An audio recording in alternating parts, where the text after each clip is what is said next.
চট্টগ্রামের বাঁশখালী সোনুয়া ইউনিয়নের ৪ নং ওয়ার্ড দক্ষিণ শুক্লালপাড়ায় জিয়া স্মৃতি ভাই ভাই সুপারস্টার ক্লাবের উদ্যোগে ফুটবল টুর্নামেন্ট ২০২৫ অনুষ্ঠিত হয়েছে। শনিবার দুপুরে দক্ষিণ শুক্লালপাড়া মাঠে এই টুর্নামেন্টের ফাইনাল খেলা অনুষ্ঠিত হয়। খেলা উপভোগ করতে স্থানীয় ক্রীড়াপ্রেমী দর্শকদের ব্যাপক সমাগম ঘটে।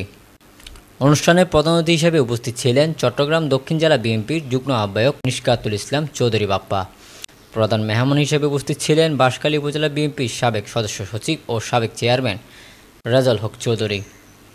বিশেষ অতিথি হিসেবে উপস্থিত ছিলেন উপজেলা যুবদলের আহ্বায়ক পদপ্রার্থী অ্যাডভোকেট শওকত ওসমান, ক্লাবের নেতৃবৃন্দ এবং স্থানীয় গণ্যমান্য ব্যক্তিবর্গ।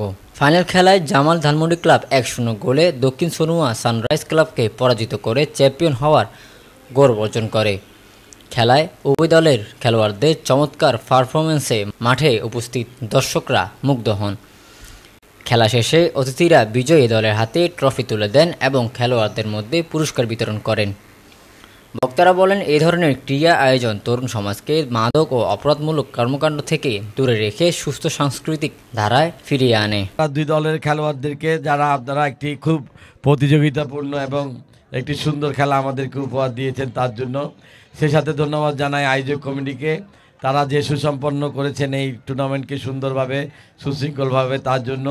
এবং আমি আপনাদেরকে অনুরোধ করব আয়োজক কমিটি যারা রয়েছেন আমাদের এখানে যারা সংশ্লিষ্ট রয়েছেন এই টুর্নামেন্টের সাথে সবাইকে আপনারা এই ধরনের খেলাধুলা সবসময় অব্যাহত রাখবেন, প্রত্যেক বছর আয়োজন করবেন।